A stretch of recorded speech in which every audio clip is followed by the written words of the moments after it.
We're going to bring two people up. I want to move this along quickly, but there's a quiet lady in the back with the purple vest, Diane. I think we should give Diane, the center director, a big hand for all her good work.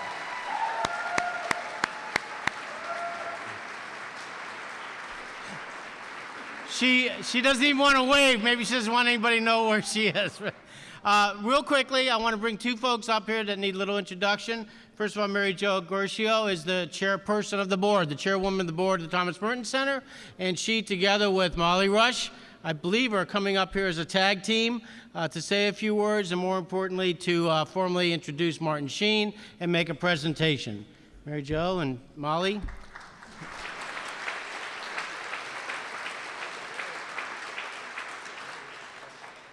And I have to second that statement about Diane McMahon, who has been a blessing and a gift to the Thomas Merton Center.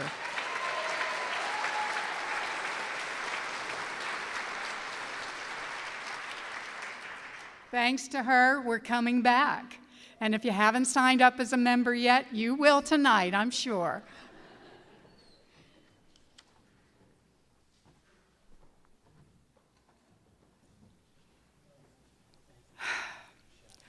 Well, I'm supposed to introduce a wonderful gentleman who, if you'd have seen him in the room on the other side there, with his gracious and wonderful, just down-to-earth person that he is, I think you'll be more than happy to hear what he has to say. So I don't want to go on very long about this. But I think some of you do know about Martin Sheen. You know about his career in television and in film and some of the movies he's made. And actually, some of those are being raffled off tonight, along with some books and some other memorabilia. So if you haven't gotten a raffle ticket before you leave, they'll be coming around and giving you an opportunity to buy some, because there's some real treasures, believe me, in that basket of donations and gifts. Martin Sheen is a remarkable character. I mean, there's a lot of nasty things said about movie stars that take social issues as though it's something not meant from the heart, but just another, publicity stunt kind of thing.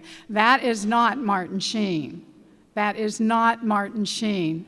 Martin Sheen acts on what he believes. He prays for what he believes.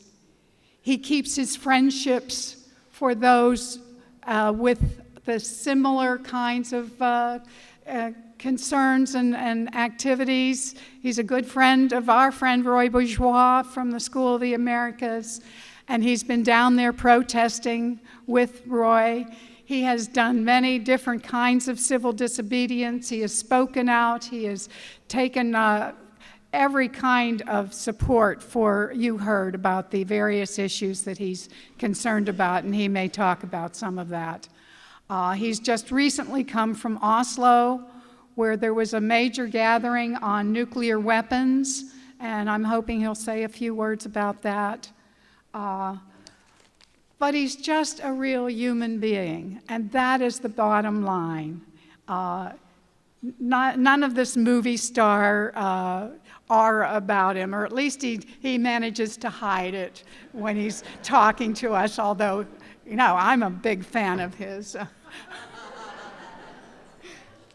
I just wanted to mention, before we bring Mike Martin here, there is going to be a big event on Earth Day, and if you pick up these green flyers, you'll get the information about it on April 22nd, excuse me.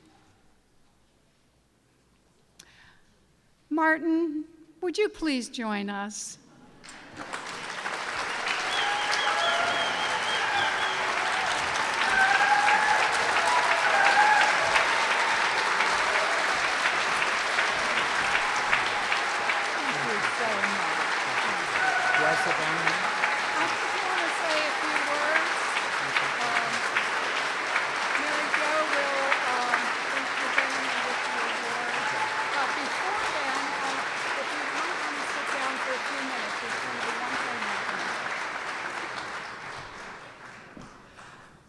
Before Martin gets up and speaks, I wanted him out here because this is sort of embarrassing to me, but they put together a clip from a film that was made about the trial of the Plowshares 8 called In the King of Prussia. I don't think all that many people have actually seen the film, but Rich Fishkin actually, I think almost by mistake, but anyhow, he put it up on his YouTube website, which is Rich Fish PGH. So you can see the whole film if you go to YouTube and go to Rich Fish PGH. In the King of Prussia will be there. What he's also done and taken the time to do it, and I'm so grateful for Rich and his years and years of videotaping so many events and actions around Pittsburgh. There is a 6-minute clip from this film, and that's all I will say. Before I present the award, I would like to take a moment and for you also to thank the soldiers and sailors, our chefs and our wait staffs and bartenders tonight. They did a great job. Thank you.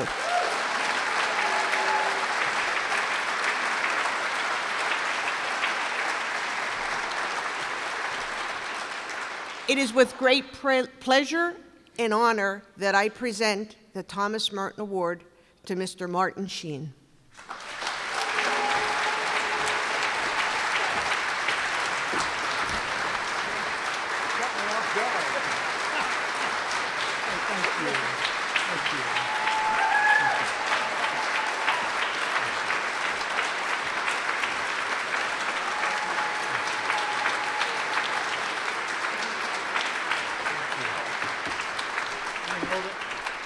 So it doesn't fall. Yeah, thank you so much. That film, In the King of Prussia, was a watershed event in my life, as it was for a lot of us. Emile D'Antonio was a documentary filmmaker who had asked permission to film inside the court when the actual trial was going on, and he was refused permission.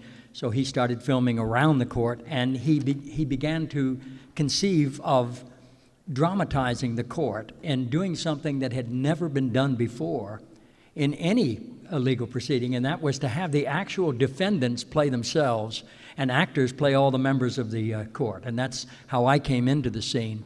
I had heard, of course, of Daniel and Philip Berrigan before, as early as the 60s, of course. I lived over in New York. I was very involved in social justice and activism against the war in Vietnam and against a lot of the policies that were going down at that time, and for, of course, Reverend King and the Civil Rights Movement. But I had never conceived of such a commitment that would cost you to the extent that the Plowshares people were willing to commit to.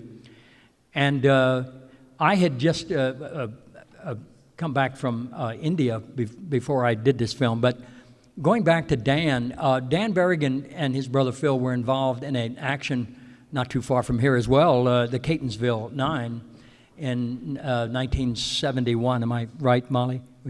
70 or 71, who can remember? And Dan went underground. He was sentenced to several years in the penitentiary, and he disappeared, and he began to surface every now and then.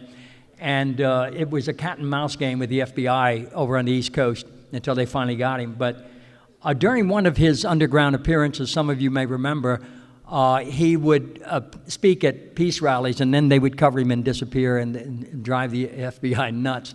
And at one occasion, just before he was captured, he gave kind of a press conference, and he took questions from the audience.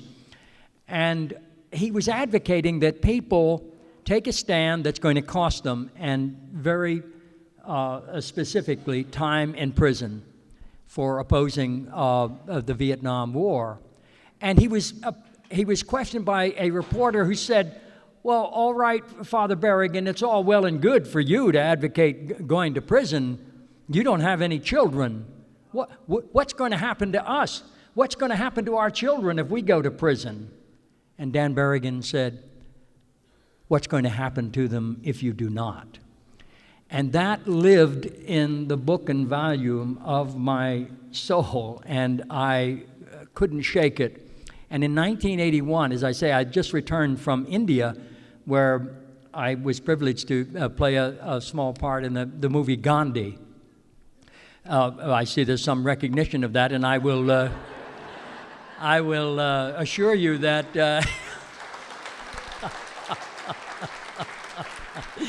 I'm leading to a joke.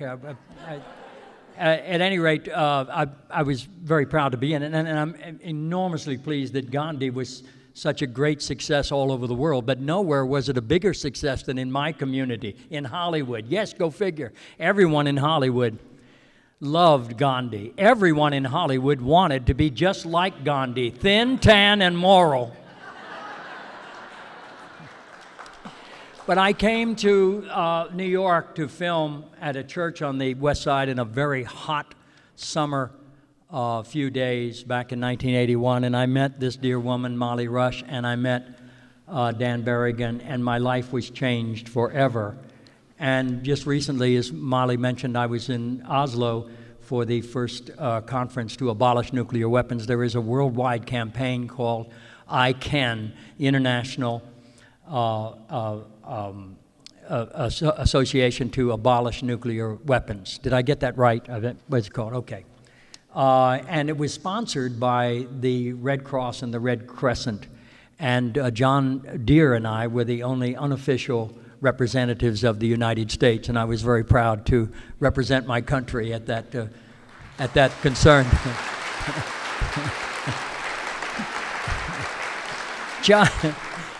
John Deere said, "Isn't it interesting that there are no nuclear-armed nations present at this festival?" And the guy running the show said, "Well, of course, you can't expect smokers to approve of ban the smoking movement, but we're getting started." When I think of Molly Rush and the Thomas Merton Center, I think of the commitment and the cost. And anything of value, we all know, has to cost you something. Otherwise, you're left to question its value. And Molly, Frank, has been one of my heroes since 1981. And when I think of her, I remember the story the Irish tell about the guy who comes to the gates of heaven and asks to be let in. And St. Peter says, "Of course, just show us your scars." And the guy says, "I have no scars." And St. Peter says, "What a pity. Was there nothing worth fighting for?" So Molly Rush has been fighting literally all of her adult life and paying the heaviest prices for her activism. And yet she is one of the most joy-filled people I've ever known in my life.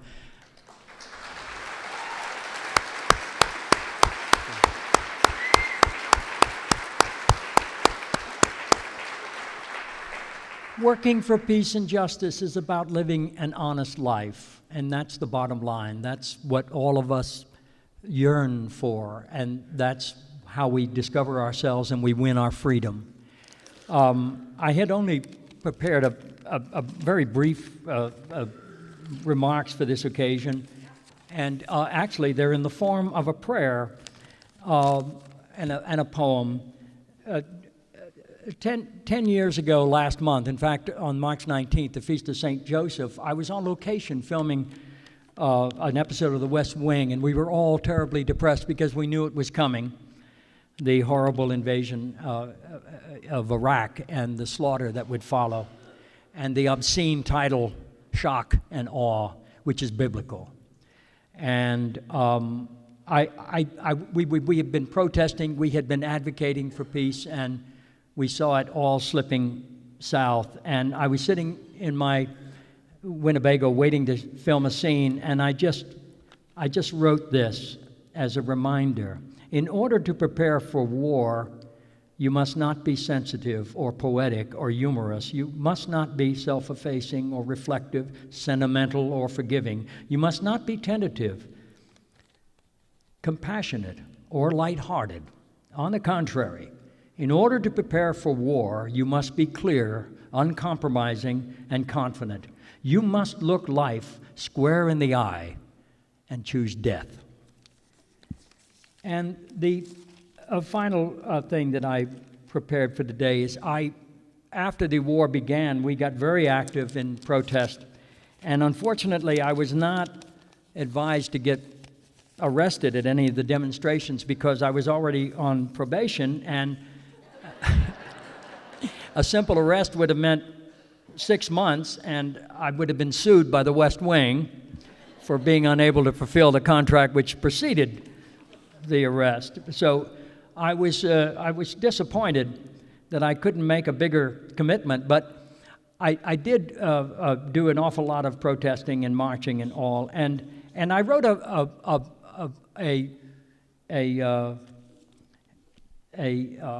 kind of a poem, but it's not really mine. It's a prayer. I took the prayer of St. Francis and the poem of Rabindranath Tagore. And so, with your permission, this is what I did on the very first rally, that first weekend after the war began. Peace be with you. Lord, make us instruments of your peace. Militarism, nationalism, and materialism have become the gods of our idolatry at the expense of our humanity, and we are left empty and trembling at the level of confidence placed in the power of violent weapons, including nuclear weapons, and the level of arrogance that they have inspired in our national and world leaders. But you have taught us, Lord, that arrogance is ignorance matured, and that they who live by the sword shall perish by it. So descend with us, Lord, into the depths of our powerlessness and fear, and awaken there the power of a nonviolent transformation as we discover your fire for the second time. Then, Lord, let the light and heat from that fire sustain our purpose and make every thought, every word, and every deed a reflection of loving, nonviolent resistance to every wretched form of violence as we strive for the courage to do justice, oppose evil, and in the end be made worthy of your long-promised blessings reserved for the peacemakers and for those who show mercy. Yes, Lord, make us instruments, nonviolent instruments of your peace, so that we may lift up this world and all its people to that place where the heart is without fear and the head is held high, where knowledge is free, where the world has not been broken up into fragments by narrow domestic walls, where words come out from the depths of truth and tireless striving stretches its arms towards perfection, where the clear stream of reason has not lost its way into the dreary desert sands of dead habit, where the mind is led forward by thee into ever-widening thought and action into that heaven of freedom, my Father. Let our country awake. Amen. Thank you.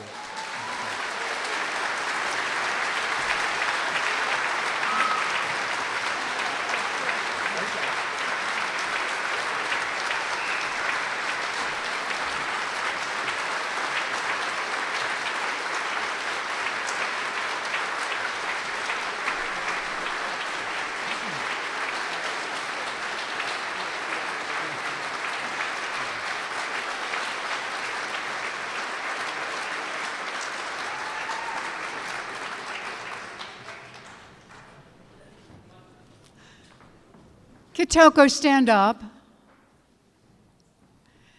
Kitoko is on the board of the Merton Center and is a student at Chatham College. And she penned a couple of questions for you. Okay. So I'll just read them. Oh, okay. Thank you. Unless you'd come up and ask them yourself.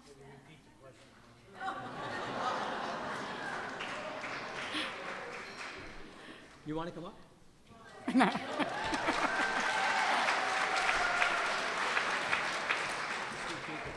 Okay. How do you keep yourself going against all odds? Gosh, how do I keep myself going against all odds? I don't consider the odds. I guess I'm a fool in that regard, because if I did consider the odds, I wouldn't show up.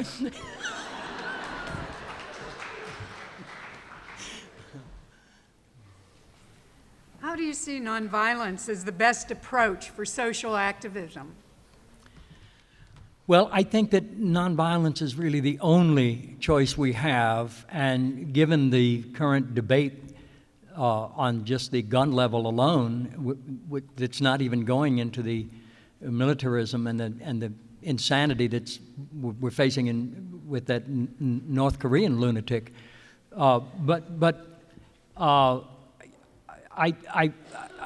don't think that we have a choice anymore. I think it's either nonviolence or non-existence, and that was Reverend King's statement.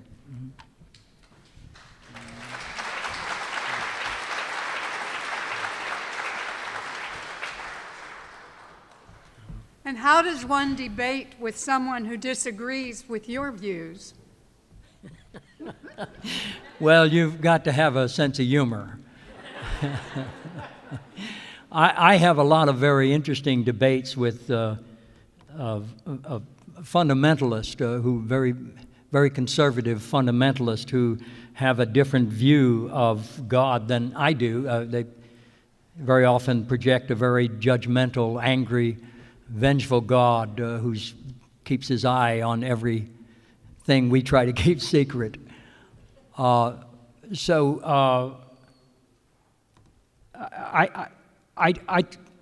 don't try to, I shouldn't say I don't try to counter or change anyone's mind. I have enough difficulty trying to change my own, frankly, and I'm the only one I'm responsible for. But I just try to invite people who think differently than I.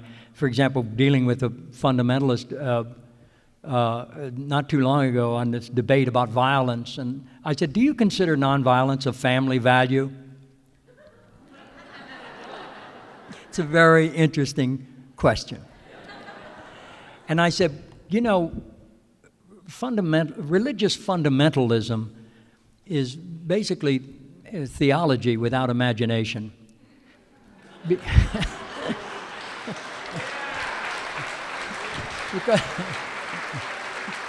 well, when you look at the human condition, of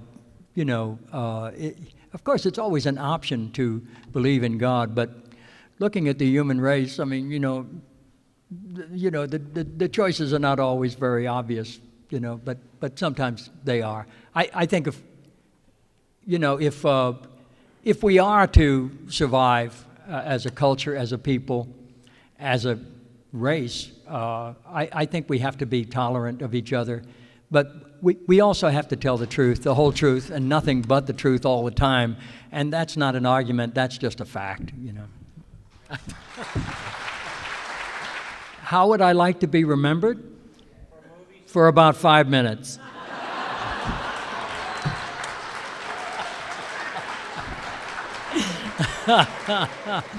I've been waiting 30 years for someone to ask me that. Now, I was speaking last night in Johnstown at a benefit for a women's shelter there, and I had a more prepared text, and I was talking about how I've been an actor all my life. In fact, I have no conscious memory of ever not being an actor. But acting is what I do for a living. Activism is what I do to stay alive. So,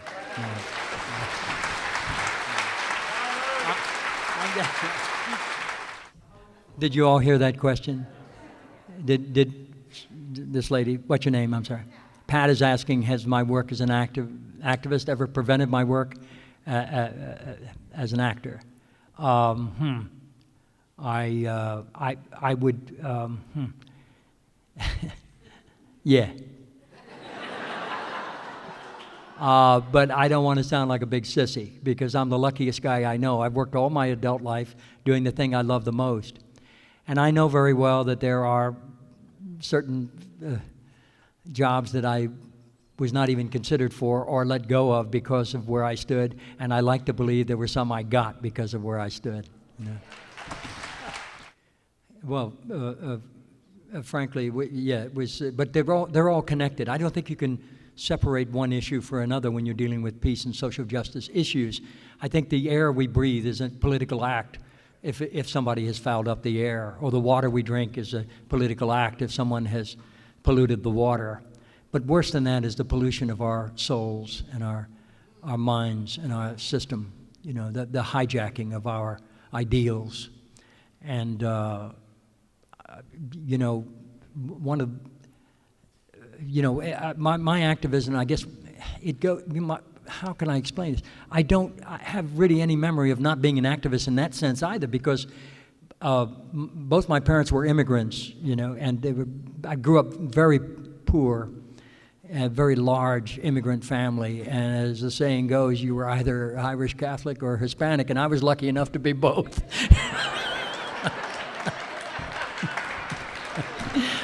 And, you know, I started caddying at a very exclusive private country club over in Ohio, and like all my brothers in front of me, and I started when I was 9 years old. I hate to admit this, that was 1949.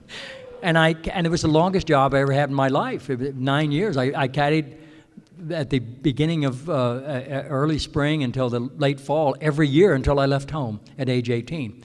And in 1953, I organized a union and went out on strike. And the union lasted 4 days and the strike lasted 2. And I was let go, but I was such a good caddy, seriously, they invited me back. And reluctantly I, you know, went. And during the strike, I had been working there for 5 years, and I'd never heard the term before when they threw me off the property. I said, I work here. They said, no, you don't. This is private property. I had never heard that before. And I thought, I see what this is about. You know, as long as you're serving those that own the property, you're fine. As soon as you stop serving, or you have a different idea, or you want to change the rules. It's like Bobby Kennedy's famous remarks at the University of Cape Town in South Africa in 1966. You know, each time someone stands up for an ideal or helps to improve the lot of others or strikes out against injustice, they send forth a tiny ripple of hope, and crossing each other from a million different centers of energy and daring, those ripples build a current which can sweep down the mightiest walls of oppression and injustice. And that lives in a very deeply personal place, and it's a source of great inspiration to me. So I cannot imagine living an honest life and not being involved in peace and social justice issues. You cannot separate one from the other, I think, you know. Yeah. If there are no more questions, then I will again express my gratitude and my admiration for the Thomas Merton Center and all of you for being here tonight and your support, and particularly to one of my heroes here, Molly Rush.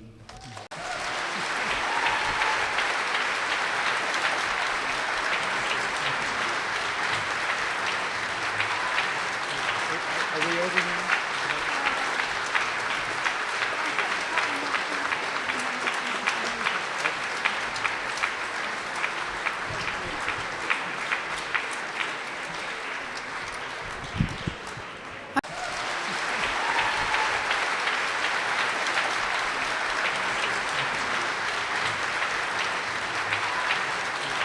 Are we over now?